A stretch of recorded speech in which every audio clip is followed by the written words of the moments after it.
Good morning, boys and girls. This is Mrs. McFarland again. You guys did an awesome job on your e-learning yesterday. We got most all of you turned in before dinner time, which was awesome. I know a few of you had some issues real late at night, around 8 or 9 o'clock at night. So parents, if you're watching and you were one of those families that had some issues late last night, Google itself was having issues last night. And so if you just retry those assignments this morning, I'll leave them up for a while and give you some time to try and get those assignments done. Hopefully they will work for you this time, but my recommendation would be try and get those assignments done before dinner time if at all possible. And so the other thing is 12 of you did your Raz Kids assignment and recorded reading your story, and you guys did awesome. It was great for me to hear you read.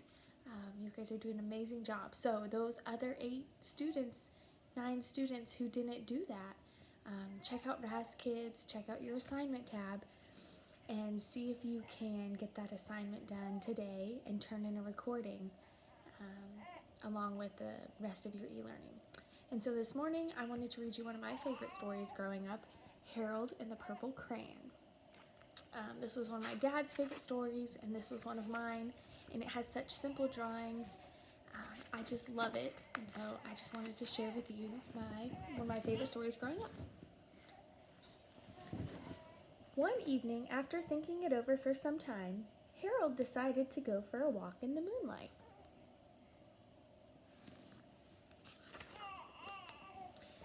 There wasn't any moon, and Harold needed a moon for a walk in the moonlight, and he needed something to walk on.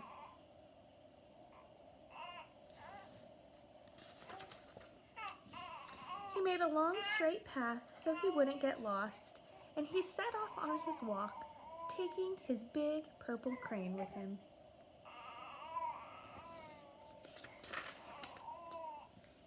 But he didn't seem to be getting anywhere on the long, straight path, so he left the path for a short cut across a field, and the moon went with him.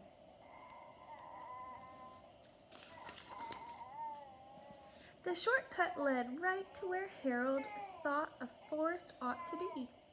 He didn't want to get lost in the woods, so he made a very small forest with just one tree in it. It turned out to be an apple tree. The apples would be very tasty, Harold thought, when they got red.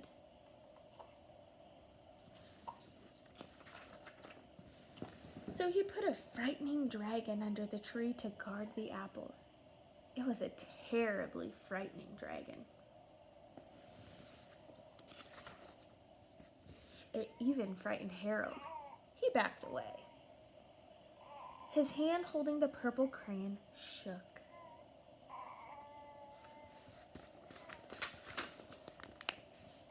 Soon he realized what was happening, but by then Harold was over his head in an ocean.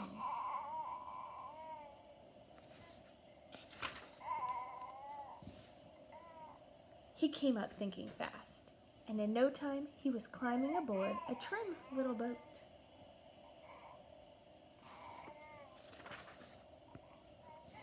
He quickly set sail, and the moon sailed along with him.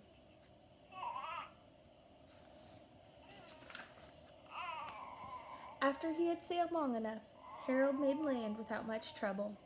He stepped ashore on the beach, wondering where he was.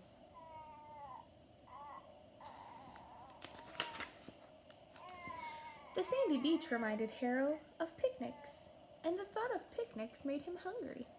So he laid out a nice, simple picnic lunch.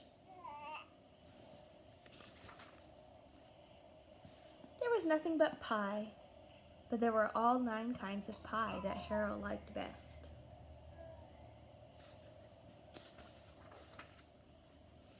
When Harold finished his picnic, there was quite a lot left.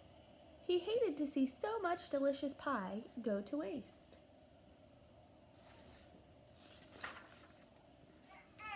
So Harold left a very hungry moose and a deserving porcupine to finish it up. and off he went, looking for a hill to climb to see where he was.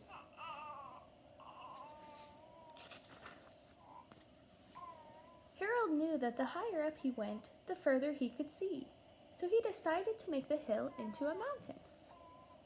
If he went high enough, he thought, he could see the window of his bedroom.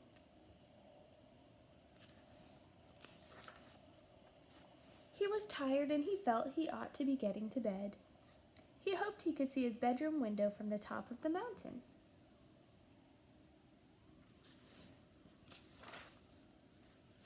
But as he looked down over the other side, he slipped, and there wasn't any other side of the mountain. He was falling in thin air. But luckily, he kept his wits and his purple crayon.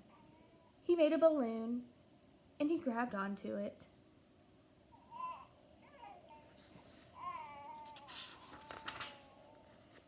And he made a basket under the balloon, big enough to stand in.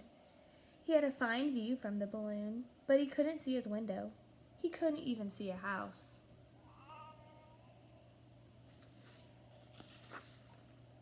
So he made a house with windows, and he landed the balloon on the grass in the front yard.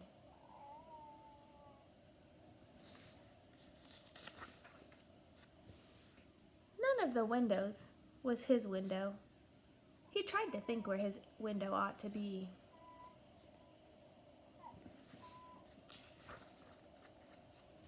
He made some more windows. He made a big building full of windows. He made lots of buildings full of windows. He made a whole city full of windows.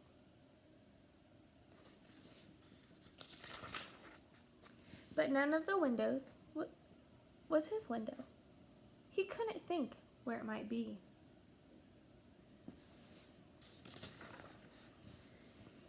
He decided to ask a policeman. The policeman pointed the way Harold was going anyway, but Harold thanked him.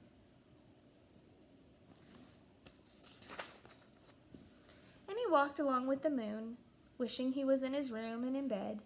Then, suddenly, Harold remembered. He remembered where his bedroom window was when there was a moon. It was always right around the moon. And then Harold made his bed. He got in it and he drew up the covers.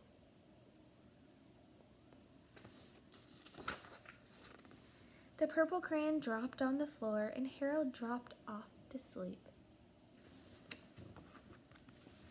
So boys and girls, in this story, I love how Harold took one purple crayon and was able to create so many different drawings. He used his imagination and his creative thinking skills, and he came up with this amazing story.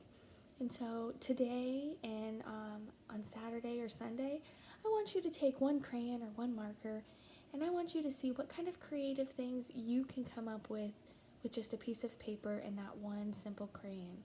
Use your imagination and just show me what you can come up with.